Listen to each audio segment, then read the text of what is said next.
Hello hi నమస్తే welcome to my channel రా opinion. ఇప్పుడే మూవీ చూసొచ్చా భయ్యా, నారి నారి నడుమ మురారి. మూవీ గురించి చెప్పే ముందు శర్వా గారికి ఆల్రెడీ మూవీ రిజల్ట్ తెలుసు అనుకుంటా, అందుకే అసలు ఏం ప్రమోషన్ చేయలేదు ఈ మూవీ గురించి. మనకు అక్కడే అర్థమై ఉండాలి సినిమా ఎలా ఉండబోతుంది అనేది. సో ఆయన అనుకున్నట్టే మూవీ కూడా అలానే ఉంది. కమింగ్ టు స్టోరీ, శర్వా గారు కాలేజీలో ఒక అమ్మాయితో లవ్లో ఉంటారు. అక్కడ బ్రేకప్ అవుతుంది ఆ అమ్మాయితో. నెక్స్ట్ అమ్మాయి వేరే అమ్మాయితో మళ్ళీ లవ్లో పడతారు. So that is the main conflict. అది కూడా స్ట్రాంగ్గా లేదు భయ్య.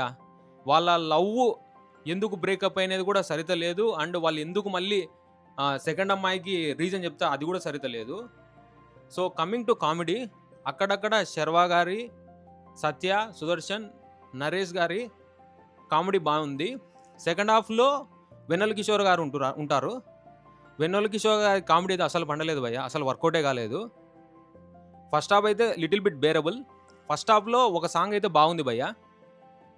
కమింగ్ టు సెకండ్ హాఫ్ అసలు ఏం బాగాలేదు భయ్య. అసలు సాంగ్స్ లేవు అండ్ మూవీ కూడా చాలా ఫ్లాట్గా ఉంటుంది అండ్ కామెడీ కూడా సరిగ్గా పండలేదు.